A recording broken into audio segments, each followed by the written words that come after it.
Vamos a resolver la consigna que está en pantalla, hallar la ecuación de la recta tangente a la curva dada de manera implícita, menos 3 x cubo y menos x cuadrado y cuadrado igual 2, en el punto de coordenadas 1 menos 2. Obviamente el punto de coordenadas 1 menos 2 verifica esta ecuación que hemos planteado. Es un punto de esta curva, es decir, satisface la igualdad propuesta. ¿Quién es 1? Es el x0 donde nosotros estamos parados.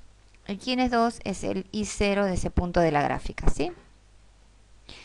Vamos a derivar utilizando derivación implícita, considerando que y en un cierto intervalo es una función de x. Entonces, ¿cómo se procede? Vamos a derivar ambos miembros considerando que y es una fórmula, ¿sí? Que depende de x. En el primer término observamos la constante menos 3 por un producto de funciones. Puedo asociar al menos 3 al x cubo y pensar que eso es una función multiplicada a la función y, ¿de acuerdo?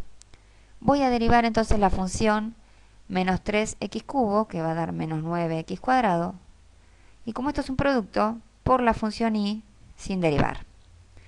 Más, por la regla del producto, la función menos 3x cubo por la función y derivada, que como no sé quién es y, como fórmula tengo que expresar que me tocaría derivarla ahora.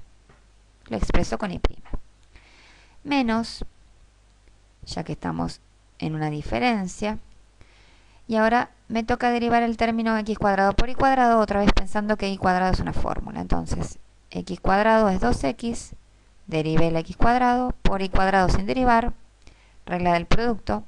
Ahora es más, cuidado, voy a proteger con un paréntesis esta regla del producto porque viene precedida por un menos, más x cuadrado sin derivar, y ahora tengo que derivar y cuadrado. Cuidado porque y cuadrado es una fórmula al cuadrado, ¿no? Es decir, y cuadrado representa una composición de funciones. ¿Cómo derivo y cuadrado? Derivo el cuadrado, la base a la 1, por, y ahora tendría que derivar la base, que es una fórmula, y'. 2y por y' es la derivada de y cuadrado cuando y es una función. Ya terminé de derivar el producto, igual, y ahora me toca derivar el miembro izquierdo. Bueno, cuando derivo un 2, el resultado es 0. Ya está derivado. Ahora tengo dos opciones. Despejo la expresión y', que va a quedar como una cuenta de x e y, o bien, como estoy en un punto particular y solo me interesa la expresión de y' en ese punto, puedo reemplazar la x y la y que aparecieron por las coordenadas del punto. Voy a proceder a eso. Reemplazo x e y por las coordenadas particulares, porque solo me interesa hallar y' en ese punto particular. X entonces vale 1 y vale menos 2. En ese punto voy a hallar y', ¿de acuerdo?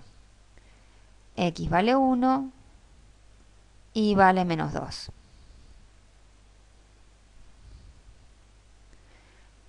Si uno conoce un punto particular en donde le interesa el valor de la derivada, despejar y' es mucho más sencillo. Entonces reemplazo, cada vez que veo x pongo 1, cada vez que veo y pongo menos 2. Hacemos las cuentas. Después del reemplazo y haciendo cuentas, llegamos hasta la expresión que está en pantalla, del cual podemos despejar y'.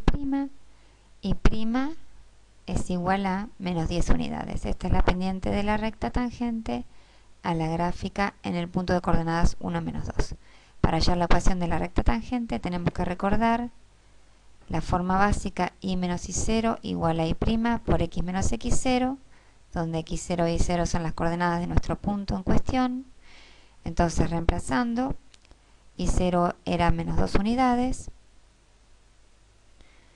y' nos dio menos 10, y x0 era 1 unidad.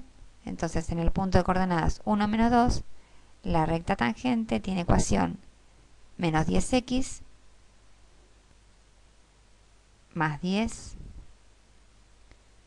menos 2, es decir, igual menos 10x más 8. Esta es la ecuación de la recta tangente. Cuando vamos a la respuesta de la autoevaluación vemos un error. Fíjense que la autoevaluación dice que la recta tangente tiene ecuación igual menos 4x más 2. Eso es incorrecto. La recta tangente tiene ecuación menos 10x más 8 en el punto de coordenadas 1 menos 2 para la curva que se ve en pantalla. Vamos a responder a esta cuestión e indicar si la afirmación es verdadera o falsa. La afirmación dice: la función logaritmo de raíz quinta de x es mayor en orden de magnitud a la función logaritmo de la raíz quinta de x cuarta. Vamos a tomar los órdenes de magnitud considerando una variable x tendiente a infinito, infinito positivo, nuestras funciones definidas positivas en cierto intervalo. Por lo tanto, vamos a compararlas mediante el cociente, a ver cuál de las dos es más grande. Realizamos la comparativa de cociente, cualquiera como numerador, cualquiera como denominador. En este cociente, cuando x es grande, el numerador tiende a crecer y el denominador también. Es decir, que estaríamos en condiciones de usar la regla de L'Hopital para tratar de salvar esta indeterminación. Pero antes de proceder a la regla de L'Hopital, fíjense que sería correctamente usada en este caso, que nuestra función es la función logaritmo, que tiene algunas propiedades algebraicas. Entonces, antes de usar la regla de L'Hopital, tal vez sería conveniente pensar qué pasa con el logaritmo de la raíz quinta de x. Bueno, es el logaritmo de x a la 1/5. Es decir, voy a expresar mis raíces como potencias. X a la cuarta raíz quinta es x a la 4/5. Por propiedad del logaritmo, yo puedo decir entonces que 1/5 de vez el logaritmo de x se está dividiendo a 4/5 de vez el logaritmo de x. Muy bien. ¿Qué nos queda? Que este cociente es un número y en el infinito tiende a valer 1/4. Como me dio un número y comparativa de las funciones en el infinito, yo puedo decir que estas dos funciones tienen igual orden de magnitud y por lo tanto es falsa la afirmación que indicaba una diferencia entre ellas.